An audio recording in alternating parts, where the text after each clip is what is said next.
Hi guys and welcome, I'm Vincent from Mr. Lots Model Making, and yeah, just doing a short little video because I've been off air for a while, get this thing out of the way, and I wanted to show you guys what I was up to, also explain why I was off air for a while. Basically had to change job, had a change of employer, and you know, all the hassle that comes with that, getting back settled in and stuff like that.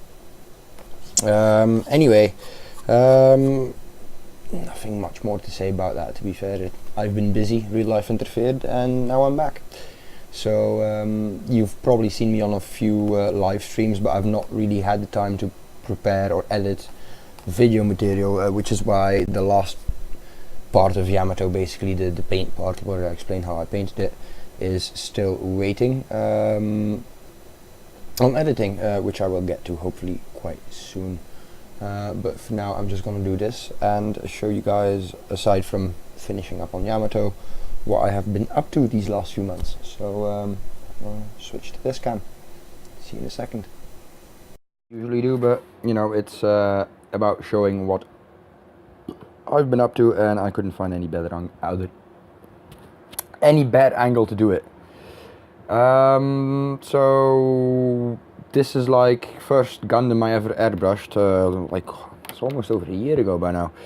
But anyway, I've got it in decals, this fairly new manufacturer that's popped up, DL model decals, Chinese manufacturer.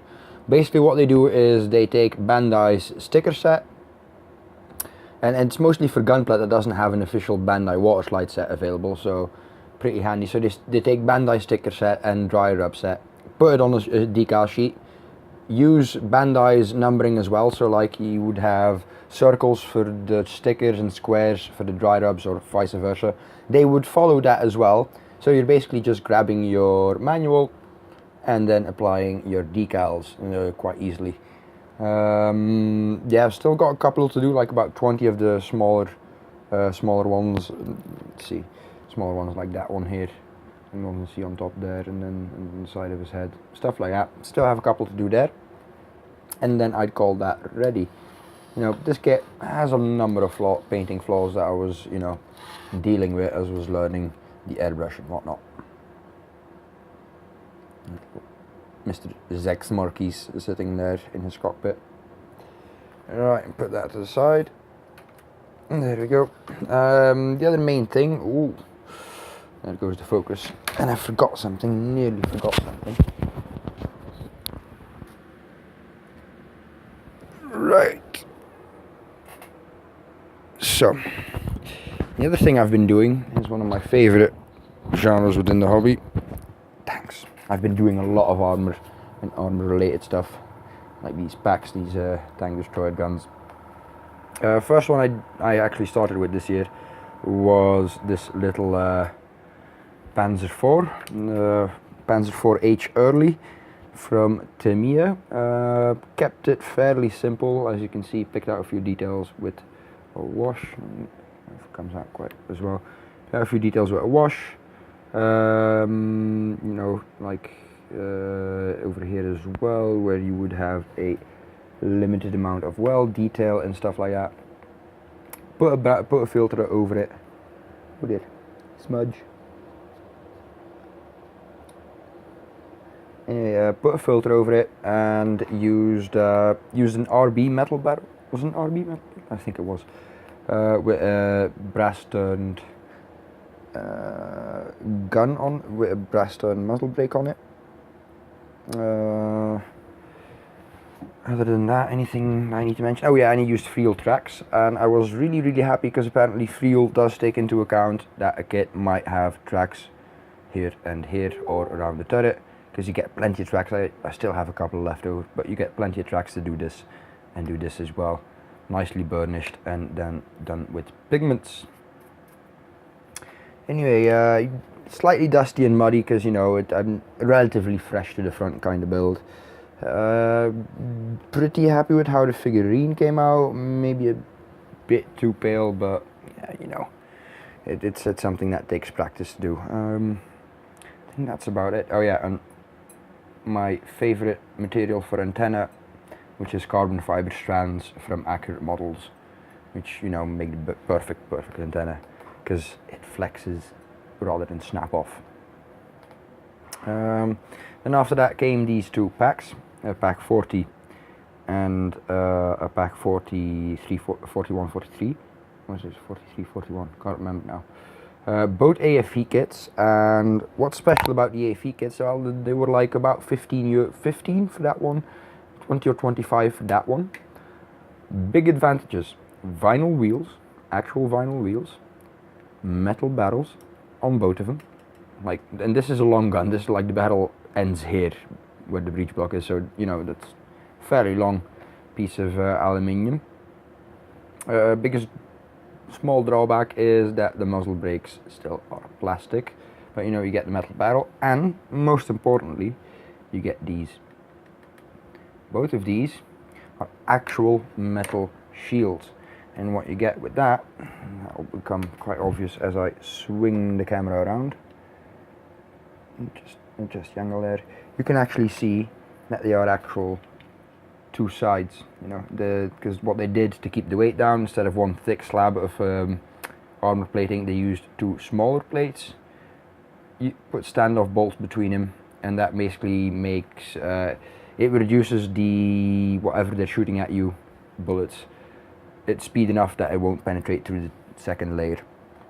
Usually in plastic this is very hard to replicate accurately, because you basically get a thick slab of armor anyway, because it's just, you can't really represent it accurately to scale. So what AFE did is, these are actual, turn this one around as well so you can see it, these are actually pre-made PE parts that are included in the kit, so they're pre-formed PE parts. Biggest gripe I have with it, AFE gives you little plastic standoff bolts, which are basically these little studs that you see sticking out here that are actually, you know, holding the two shields, two pieces of the shield apart. They are plastic in the kit. Now, they're not as sharp as you would like to, and they're very difficult to work with. What I found is that it's better off just to spend, I think it's €3 or €4 for the brass bolt set that AFE makes for these. And the advantage is that they give you enough brass bolts to actually do both of them. So enough bolts to do that shield, and then you have enough left over to do that one as well. So if you've got one or both of these kits in stash, get that, and then you know you've got enough to do like the big boy as well, if you, or vice versa. They're still in weathering process. I've done a few washes here and there, picked up a few streaks, started applying some mud on the bottom of the armor shield here. But yeah, other than that, not that much done to it. Really happy how these came out, like this recoil mechanism and stuff like that. I actually did the tube with Molotov chrome, because they would have been chrome plated for friction, right? So that came out quite nicely. Sadly enough, this one is a bit too small, and there's one here as well. It's a bit too small, to be fair, to be able to do that there, but oh well. And then of course, and this is the big one, I'm probably gonna have to put my camera up for this again. Put these guns to the side. Put these guns here for now. 1 and 2, and get you in shot. There you go. And this is my Dragon Tiger 1 initial production version. Lovely kit. Only gripe is instructions. Because this is basically based on their early and middle kits. So you get lots of leftover parts, because they use communal sprues. To make the initial model Tigers. Like, this is the Eastern Front one, by the way. Pretty noticeable, because they make an initial version for the African front as well, which would then have the air filters in the back, the special air filters to deal with the desert sand and dust. But what, you know, like, get that out.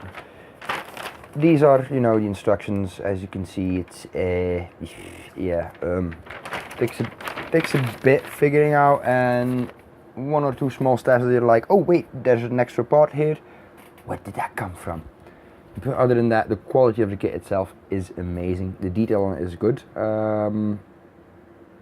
Only addition I did to it is real metal tracks, because a lot of the track is visible on this, and it does, you know, make quite an impact. Again, same as with the Panzer IV tracks here, also Friel, because, you know, Friel gives you plenty. Because I could have done, like, on later Tigers, you get like pieces of link around the turret and whatnot, and I actually have enough links left over to quite easily do a couple of those as well if I wanted to. But the initial Tigers, the initial production Tigers only had the one on the front, so, you know, there you go. For all of these German things, the anti-tank guns, the Panzer IV and the Tiger, I've been using AK real colors, and I cannot praise them enough. Accuracy, very good. If you start, you know, looking at reference material and whatnot, it's really, really good, and they have done the research themselves.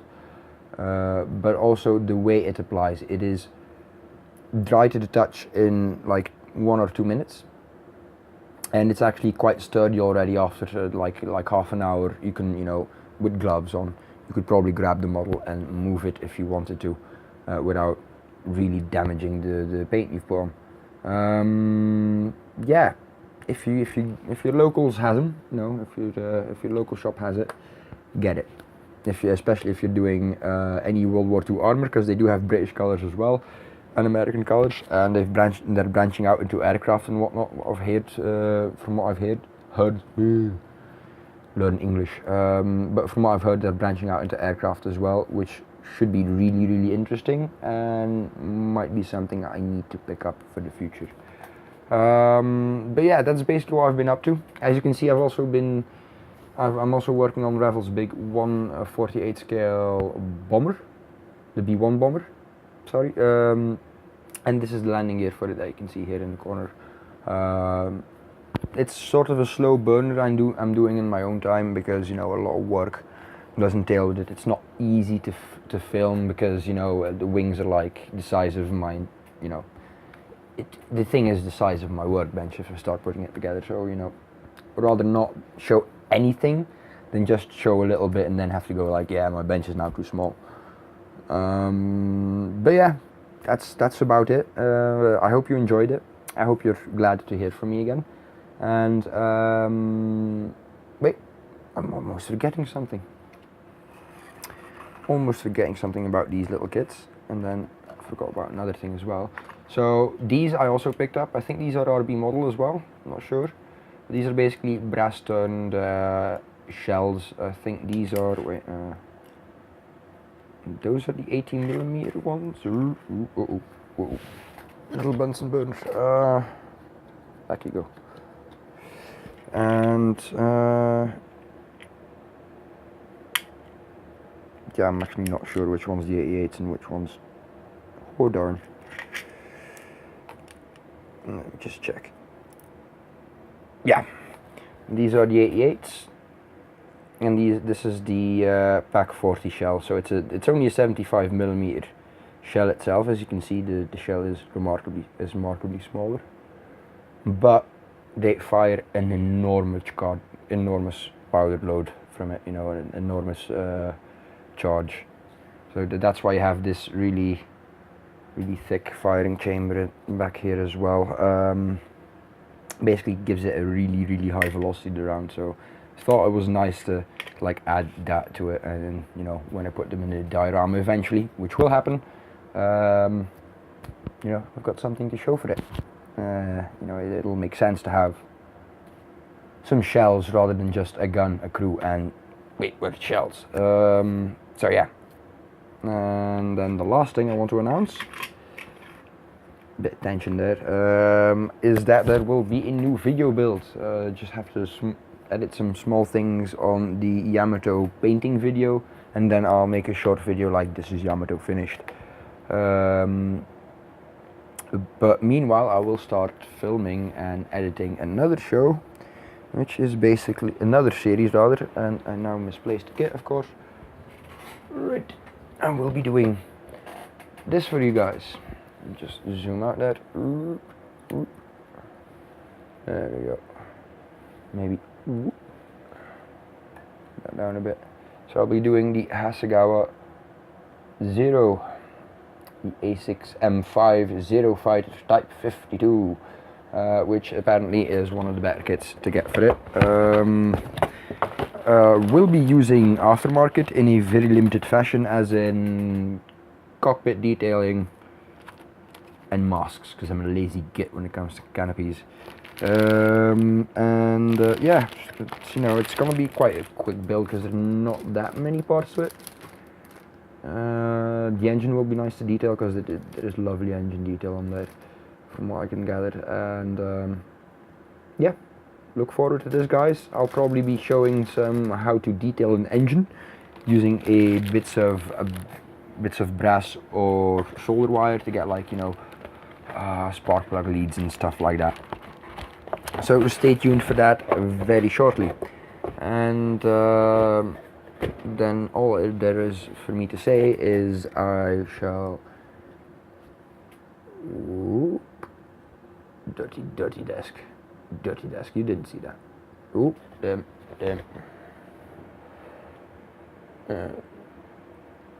See, I'm, well prepared, and I'm not klutz at all. Why am I completely screwing this apart? That's not what I'm meant to do. There we go. Okay, there we go. So all there is for me to say now is I'll catch you guys later. Take care. Don't mind the mess, because that's what happens when you have built a lot of kits. The manuals and the leftover screws sort of start stacking up. So I need to get rid of that at some point. But for the rest of that, all that is for me to say is actually. Right, and now that I've seen the Zero, all there is for me to say is I shall catch you guys later. Have fun. Go build something cool, go build your thing, and I will see you in the next video. Goodbye.